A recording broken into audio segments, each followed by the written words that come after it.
Hey everybody, it's your girl, Miss Motivational Mogul Mindset, Ava Cherie the Inspire, and I'm about to do a third-part interview with Enrich Your Health on Elevation TV Network, on Roku and other streaming devices, as well as I'll be back for a Miss Motivational Mogul vlog. So check out my YouTube, get the link, tune in, and God's love and God's peace to you all.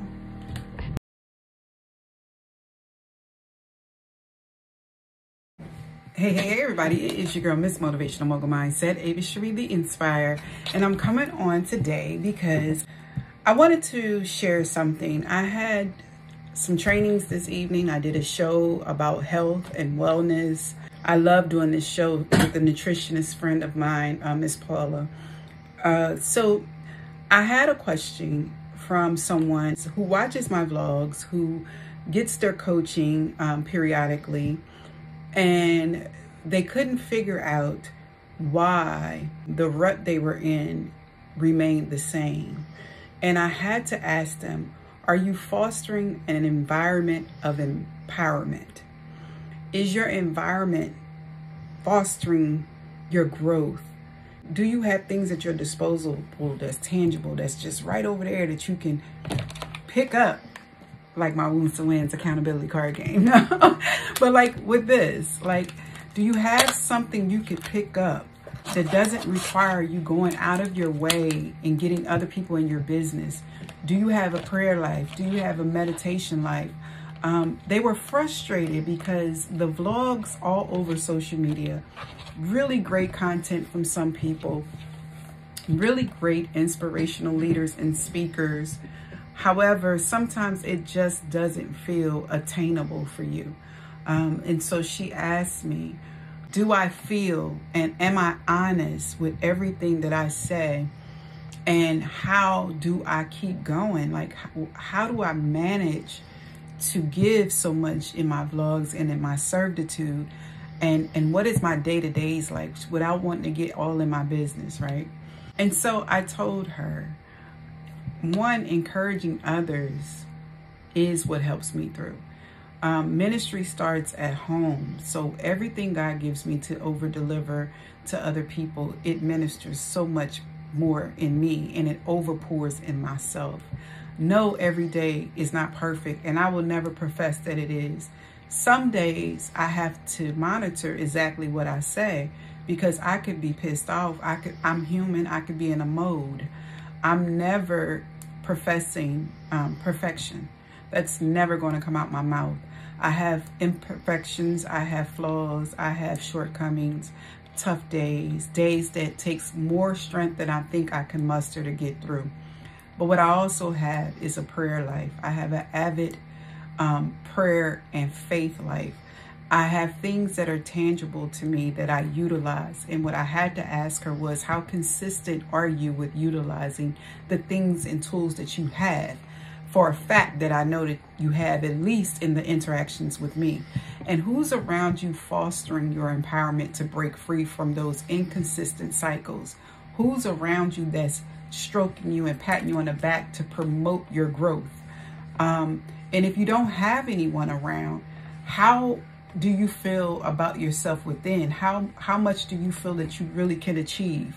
And the biggest question is, if you've been doing the same inconsistent things, going into the same wrong crowds, wrong people, establishing the wrong networks of friends, and giving away your trust to untrustworthy people, then that is a basis where we start with accountability, self-accountability.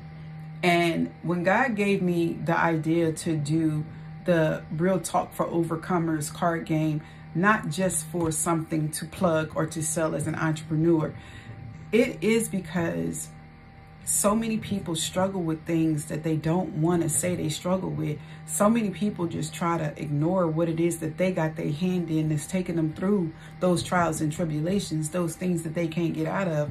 And they don't want to really break free, nor do they want to shine a spotlight on it, because how dare me? I'm not going to tell you what I'm doing, so you can go back and forth with me or bring it up later on in the future and use it over my head. Well, I think it's time that we all start fostering better environments of empowerment. If any of us has to worry about someone hanging something over our head because something that we've shared or something that we've struggled with coming up in an argument or coming up to blackball you or blackmail you, then learn from that. There's a takeaway even in that furious envy, hate. There's a takeaway there that's going to bring you joy and light. It's one, that you got to know better to be better.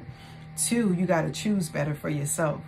And three, you start to weave out the people that's not empowering your environment, empowering your goals to get out of something. Some people stay around you because they know they can count on you being inconsistent so they can have something to talk about you to other people about, to have something to put their foot on your neck and say what you can't do. So many people just sit and wait and be looking all astute, and they be like, girl, what? Boy, what? For real? Oh, for real that happened?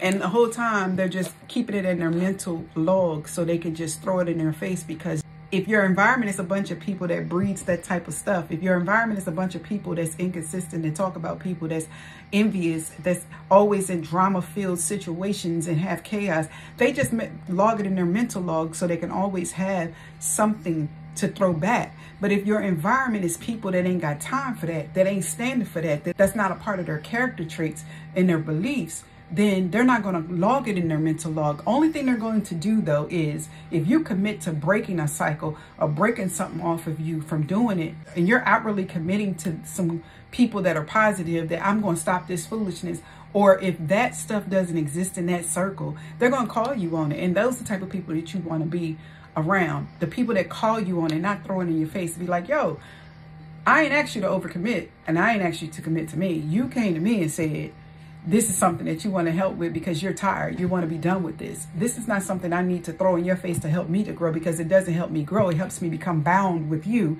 in that drama. So I'm going to hold you accountable to what you said you wanted for yourself, not for me. Because what's for us is growth and soaring up and rising up out of things and growing and evolving and getting everything that we want to manifest. That's where we at. The only people that gets off on where you're not and what your inconsistencies are, and is people that's pulling you down anyway. That's the baggage that you need to clip the ties to anyway. So I just wanted to come on quickly and say that no day is just perfect. It's just I keep a front view of who I really am. You know what I'm saying? Do I have to expose everything on social platforms? No, they didn't exist 15 years ago. So I'm not going to start to change my character to get on here and run down everything, because people get attached to negative energy. I don't look for likes and followers to validate who I am. I am going to tell you how I came out of it, or I might be in that day in the process of coming out, but I'm still going to encourage you and not burden you. I've always been that type of person. I keep things to my chest so I won't burden people. But I'll walk it out with you and I'll walk through my things with you. But I'm not going to leave you heavy in something that I'm figuring out as I go. That's not something that I do. So nevertheless, I just wanted to come on and say, use your resources, foster an environment of empowerment. And also check out my Wounds to Wins book and my Price of Evolution series books. And more importantly, my accountability card game. It's a game that you can play by yourself every day. Or you can do it and journal for 7 days and go back and play it after the 7 days and see what you've attained, see what goals you've accomplished, the tasks that you've mastered, and move on to the next set. There's something to find ourselves in everything in this card game if we're really ready to self-assess and hold ourselves accountable. A side note, my husband and I got into a new venture in a new business, and you can email me, but some people around us were having legal problems and had legal questions about investment properties, about taxes, being audited, and things like that. A whole lot of things, landlord issues. And we partnered with a company that gives us full access to a law firm for a very low cost every month. So it's a new venture. It's a part of our ministry. It's a part of us helping. It's a part of us serving. If you want to find out more information, you can leave a comment. I'll give you my business line number or my email, and you can let me know what's going on and see if this is a suitable service that you need. Okay, you can email me at evolution@avacherie.me. You can DM me or leave a comment, and I will get in touch with you, and we will have a whole dialogue, 5-minute, 10-minute tops conversation about what types of legal services, resources that I have now under our belt.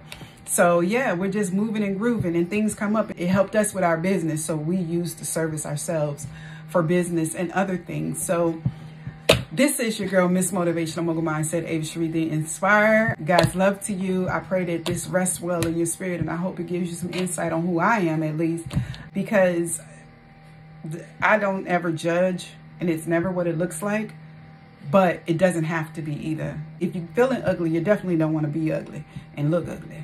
So spruce yourself up, put on something bright, put on something that look good for you and feels good on you, and move out, okay? Let's change up the inconsistencies and be more consistent and intentional being good to yourself, all right? God's love and God's peace to you all.